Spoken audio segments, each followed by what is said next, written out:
Rodriguez reporting from CBS News headquarters in New York. Good day. President Trump and First Lady Melania Trump are meeting Queen Elizabeth for tea at Windsor Castle outside of London. The Queen will now have met 11 of the past 12 U.S. presidents, Lyndon Johnson being the only exception. Quite an arc in her monarchy. In an interview with the Sun newspaper, Mr. Trump called Elizabeth a tremendous woman. In that same interview, he criticized Prime Minister Theresa May's handling of Britain's exit from the European Union. Though today he told reporters May is doing a fantastic job. You are looking at video of the president arriving right now at Windsor Castle to meet with Queen Elizabeth. She is 92 years old. Her husband, incidentally, Prince Philip, at 97, has retired from public life and is not expected to be joining them. First Lady Melania Trump approaching as well. And you will see them shaking hands. British men usually bow their heads and British women curtsy, but the Trumps don't have to because they are Americans. Other nationalities do not have to extend that same courtesy. As we mentioned, this is the 11th U.S. president that Queen Elizabeth has met and welcomed in England. You see the first couple, Melania Trump and Donald Trump, there with the Queen taking their photos.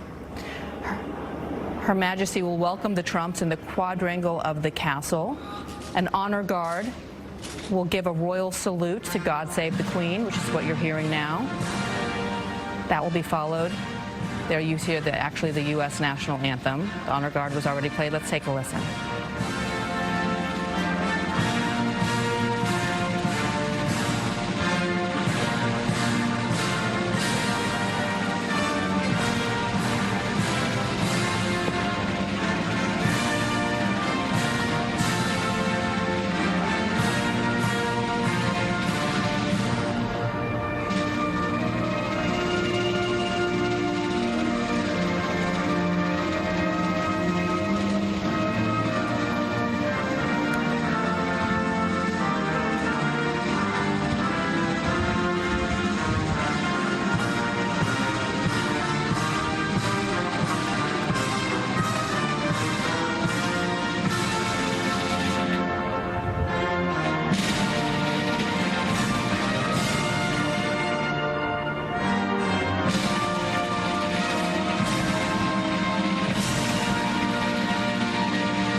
There you heard the U.S. national anthem. The president and the First Lady will now join the Queen for tea inside the castle. We don't know exactly which room inside the castle the tea will be held. There are roughly 1,000 rooms inside the castle, but the Queen's sitting room, we're told, is one possibility. I want to go to Charlie D'Agata, who is there at Windsor Castle. Charlie, obviously for our viewers, Windsor Castle was site of the wedding to Prince Harry and Meghan Markle not so long ago. Quite a different event being held today. The 11th president of the United States that Queen Elizabeth will be meeting. Quite impressive. Yes, it is, and it is a different occasion, certainly a different atmosphere here. Now, other than people, the well wishes that we saw at the wedding, there are a few hundred people out here. Some of them have just come to take a look. There are some protesters here as well. And as you described moments ago, we saw the helicopter land on the grounds of the castle. As you said, many rooms to choose from where she's going to be serving that tea. They're only here for about 45 minutes. This really is a flying visit, but it is one that the Trumps were looking forward to. The president, as you said, has praised the Queen as being a tremendous woman and saying that the First Lady is a big fan. Now, in terms of protocol, as you pointed out, they are American citizens. There's no need to bow. There's no need to curtsy. They're also the head of state. But that's also important on the other side of those castle walls because the Queen is the head of state. So it is fully within her remit, as it were, to go ahead and discuss the politics and events of the day with President Trump. But it is absolutely a personal rule with the Queen that whatever they discuss doesn't leave the castle walls. So 45 minutes, they're here. You heard the national anthem just now. They will be inspecting the troops. Then they're here for a spot of tea, essentially, and then they're on their way out. Yeah, President Trump said he was very much looking forward to his tea, his meeting with the Queen. The Queen, as we know, is very well read in on the news of the day and the matters of what's happening, not only in her own country with politics and Brexit, but obviously what's happening around the world. So it should be fascinating if we could be a fly on the wall to sit in on that meeting. This is not her first rodeo, as we mentioned. Charlie, you actually reported a piece for us this morning about the different relationships that Queen Elizabeth has cultivated with various U.S. presidents, some closer than others, but images of the Queen along with President Reagan doing what they both love to do, and that was horseback riding. Clearly, we're not going to be seeing that with this Queen and President Trump today, but it's still a marvel at 92 years old that she is in such incredible shape and will be hosting the president, as you mentioned, for 45 minutes. Yes, you know, when you speak to royal biographers, they say this woman is a person after all. And most importantly, she wants to make people feel at home, which seems so foreign to us. When you look at this castle or you look at Buckingham Palace, you think, well, how can that be? But it is that type of person who wants you to feel at home. And like any individual, there are certain individuals she got along with a bit better than others. You mentioned Ronald Reagan. Yes, they went horseback riding here at Windsor Castle. As a matter of fact, President Reagan was the first to spend the night here, the first U.S. president to spend the night here.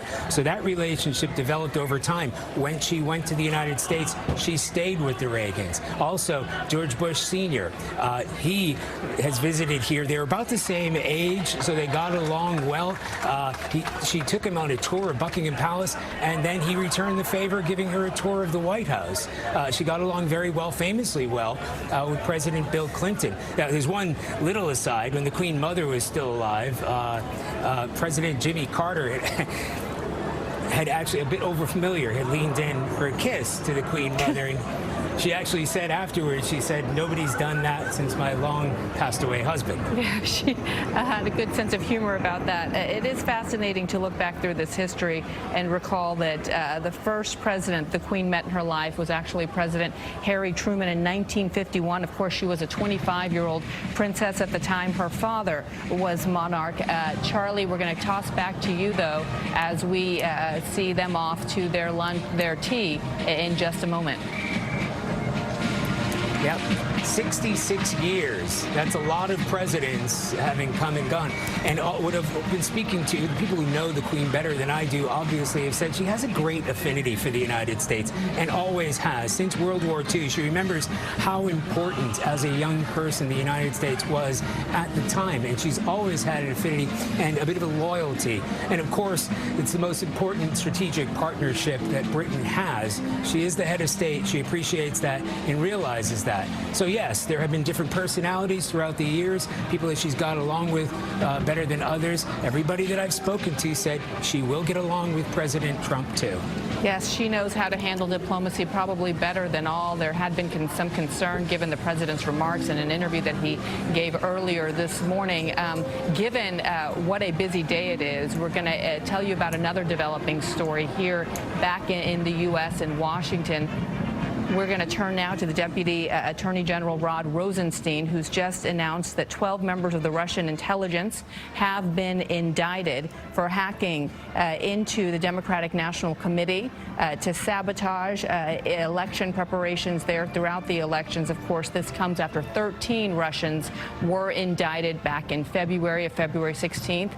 Also Friday, also a surprise announcement, an indictment from Rod Rosenstein. So there you see a split screen. You see the president on the right with Queen Elizabeth, and there you see Rod Rosenstein as we're anticipating to hear from him as well. But once again, want to tell our viewers that back here at home, 12 members of Russian intelligence were indicted, charged with hacking into the Democratic National Committee to sabotage their election preparations as well. This obviously related to the 2016 election, reminding our viewers once again what's taking place in just 3 days, and that is that highly anticipated meeting between President Trump and Vladimir Putin in Helsinki. For more on these indictments, we're going to go now to Paula Reed, who is there at that conference. Paula, what more can you tell us? That's right. Right now, we are waiting the Deputy Attorney General to come out here and announce this indictment of 12 Russian intelligence officers for hacking related to the 2016 campaign. You ran through several of the headlines there, but one important note is that nowhere in here does it indicate that these intelligence officers coordinated with Americans or that they in any way impacted the voting counts. But this is, as you noted, this is certainly a message ahead of the president's much anticipated meeting with President Vladimir Putin that they will continue to pursue anyone who attempted to interfere in the 2016 election. Paula, what can you tell us about the timing? As I mentioned, we have the Russia meeting with the Russian President Vladimir Putin and President Trump on Monday in Helsinki. Today we heard as he was there side by side with Theresa May, he was asked about whether or not he would bring up the hacking. He said yes, but really seemed to tamper down any sort of expectations as far as what he anticipated Vladimir Putin to say about it. We can't really speculate about why this is being announced today. We'll certainly ask the Deputy Attorney General why they're announcing this today. But traditionally, when I've talked to people who are familiar with the special counsel's investigation, they say, look, we indict people when we have enough information. We bring the evidence before the grand jury, and they indict when they indict. But I think folks will read a lot into the timing of this announcement because, as you said, it's been almost 6 months since the last time he came out and publicly announced one of these indictments.